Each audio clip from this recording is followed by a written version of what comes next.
सुखिया सब संसार है, खावे और सोए। दुखिया दास कबीर है, जागे और रोए। नमस्कार दोस्तों, मैं अविनाश दास रेशनल कबीर यूट्यूब चैनल में आप सबका हार्दिक स्वागत करता हूं। मित्रों, जो घटनाएं घट रही हैं उसको तो आप देख ही रहे हैं। घटना के वर्णन मैं करूंगा ही, लेकिन सबसे पहले मैं सदगुरु कबीर साहिब की जो साखी आपके सामने रखा है उसका संक्षेप में अर्ज करता हूं। सदगुरु कबीर ने कहा, ये संसार के सभी लोग सुखी हैं और जो है खा रहे हैं और सो रहे हैं, मौज कर रहे हैं, लेकिन एकमात्र शख्स कबीर ऐसा है जो दिन रात जाग रहा है और रो रहा है। साथियों, इस वाणी को अन्यथा मत लीजिए, ये बिल्कुल यथार्थ है। और उस समय जब जनता जागृत नहीं थी, अशिक्षित थी, उस समय में जो घटनाएं घटती थी, आज भी वो घटनाएं घट रही हैं। बड़े दुख के साथ कहना पड़ रहा है कि आज भी कबीर को इग्नोर कर रहे हैं। इग्नोर ही नहीं कर रहे हैं बल्कि गालियां बक रहे हैं। सदगुरु ने कहा था, तीरथ गए ते बही मुए, जूड़े पानी नहाए। कहें कबीर सुनो हो संतो, राक्षस होए पछताए। आज की घटना दोस्तों इस साखी को बिल्कुल 100% साबित कर दिया। सुबह सुबह पुलिस वालों ने चलो चलो डुबकी लगाओ, डुबकी लगाओ, बुड़की लगाओ, बुड़की लगाओ, जनता को सरकार के पुलिस ने प्रेरित किया। मैं इस घटना की पुष्टि नहीं कर रहा हूं, लेकिन मैंने मीडिया से सुना है। और जो है भीड़ में भगदड़ हुई। किसी मीडिया चैनल में तो 17 लोगों की मौत कहा बताया गया है, किसी में 10 लोगों की मौत बताया गया है। ये अमृत स्नान है दोस्तों, अमृत स्नान। अमृत का मतलब होता है जिसके स्नान से ना मरे आदमी जिंदा रह जाए, बल्कि मरा हुआ। पुराणों में पढ़े हैं ना, जब अमृत छिड़का जाता था मरे हुए पर, वो भी जी करके उठ जाते थे। लेकिन आपके सामने जो घटना घट रही है, उस अमृत को देखिए तो अमृत का क्या प्रभाव है लोगों के ऊपर। इसके बाद मुझे गाली लिखना। साथियों, 50 से 60 लोगों के घायल होने की खबर आ रही है और 10 से 17 लोगों की मौत की खबर आ रही है और हजारों लोगों के गायब होने की खबर आ रही है। क्या करने गए थे? अमृत स्नान। अब मरेंगे नहीं ना, अब यही भाव लेकर के गए थे। इसमें सरकार की व्यवस्था की नाकामयाबी के पोल भी खुल रही है। उन्हें व्यवस्था देना चाहिए। जब भीड़ इकट्ठा किए हो, सरकारी अरबों खरबों रुपयों का आयोजन किए हो, हमारे जेब का पैसा टैक्स के रूप में जाता है, उस पैसे से जो है कुंभ का आयोजन किए हो, तो पैसे का उपयोग भी तो होना चाहिए था। और जो है पब्लिक को उचित व्यवस्था देनी चाहिए थी, सुरक्षा कर्मियों की व्यवस्था देनी चाहिए थी। यह सब ऐसा इसलिए होता है, इससे सरकार की नाकामयाबी की भी पोल खुलती है। साथियों, इसके जड़ कहां पर है, हम जड़ पे जाते हैं। मैं शुरू में ही साखी बोला कि सुखिया सब संसार है, खावे और सोए। दुनिया की ये जो भीड़ है ना, ये भीड़ जो है, जो भगदड़ मचा रही है, मर रही है, एक दूसरे को रौंद रही है। अभी आग लगने की खबर भी आई है। फायर ब्रिगेड जो है एक्टिव हो गए हैं और आग लग गई है। ये आग कौन लगाता है, आग कैसे लगती है, भीड़ में भगदड़ कैसे होता है, रौंद रौंद कर लोग मर कैसे रहे हैं। साथियों, इसके सब के जड़ में है अंधविश्वास। और ये पूरा कुंभ मेला, महाकुंभ मेला, अर्ध कुंभ मेला, जो भी मेला ठेला है, इसमें व्यवसाय तो है, व्यवसाय होना गलत नहीं है। आदमी व्यापार करेगा तभी जो है इकोनॉमी आगे बढ़ेगा, लेकिन व्यवसाय का तरीका गलत है और इसके जड़ गलत है। जड़ में है अंधविश्वास। लोगों को ऐसा लगता है कि मैं वहां जाके परम पवित्र हो जाऊंगा, मैं वहां जाके अजर अमर हो जाऊंगा अमृत स्नान करके, मैं वहां जा करके अपने पापों को धो लूंगा, ऐसा लोगों को लगता है। और इसलिए लगता है दोस्तों कि ये सब बातें जो है धर्म की किताबों में जगह जगह लिखी हुई है,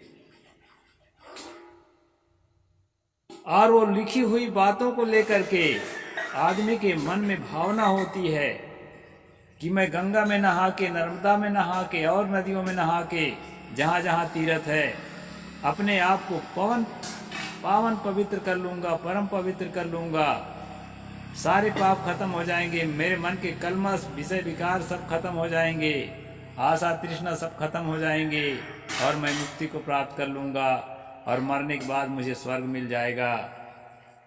भागीरथी ने गंगा को लाया था अपने पुरखों को तारने के लिए,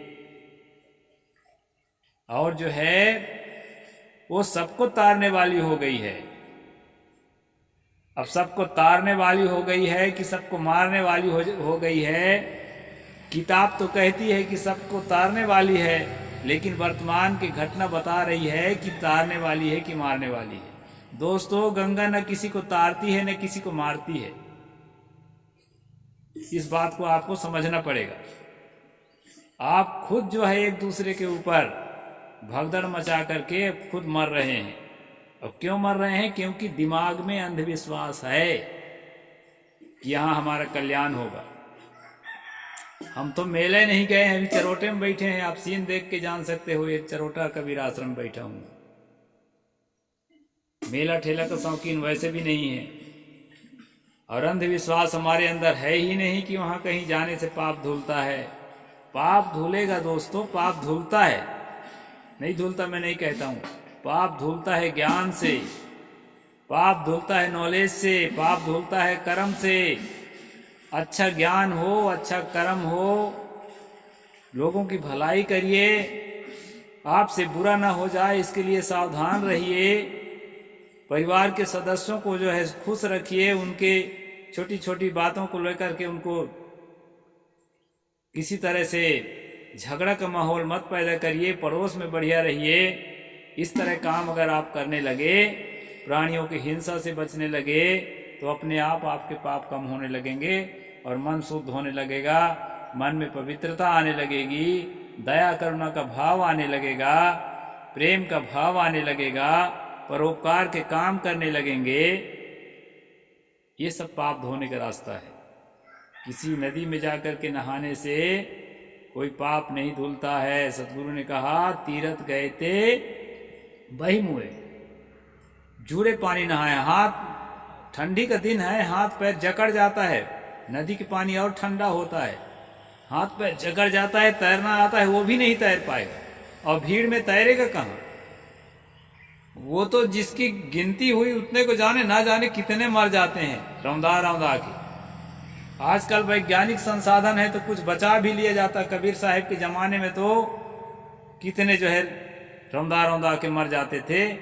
जितने लोग तीर्थ गए उनमें से आधे लोग ही घर वापस लौटते थे। साथियों, इस अंधविश्वास को कबीर साहब ने अपने आंखों से देखा था, और इस अंधविश्वास को आप और हम भी अपने आंखों से देख रहे हैं। देखते हुए अंधे बन रहे हैं।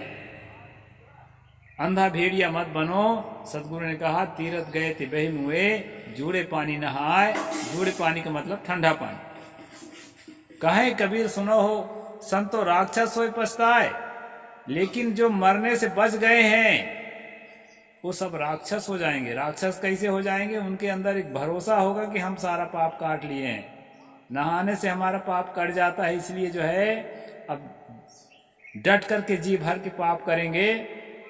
किसी के जेब काटेंगे, किसी को रिश्वत लेंगे, किसी के साथ जो है धोखेबाजी करेंगे, किसी के साथ जालसाजी करेंगे, और नेता है तो करप्शन करेंगे, और भी बहुत तरह से लोगों को प्रताड़ित करेंगे, परिवार के लोगों को परेशान करेंगे, पड़ोस के लोगों को परेशान करेंगे, देश में अशांति फैलाएंगे, दंगा फसाद करेंगे, हिंदू मुसलमान करेंगे, जी भर के जितना पाप करते बनेगा करेंगे और जाके गंगा में नहा लेंगे। ये जो भावना पनपती है ऐसे अंधविश्वास से, इसलिए सदगुरु ने कहा राक्षस होए पछताए। इसमें कोई गलत शब्द है ऐसा नहीं है, उनके कहने का यही तात्पर्य है कि वहां से जो जिंदा लौट कर आता है वो जो है राक्षस होता है। और राक्षस होने के बाद पछताता कब है? जब उसके कामों का परिणाम सामने आता है ना, जब जेल जाना पड़ता है या बराबर का कहीं दुश्मन मिल गया तो ढंग से ठोकाई करता है अपराध करते वक्त, तब फिर उसको पश्चाताप होता है कि मैंने गलत काम किया, मुझे ऐसा नहीं करना चाहिए था। अब ये सारे काम का जड़ है यह विश्वास कि मेरे पाप धुलते हैं।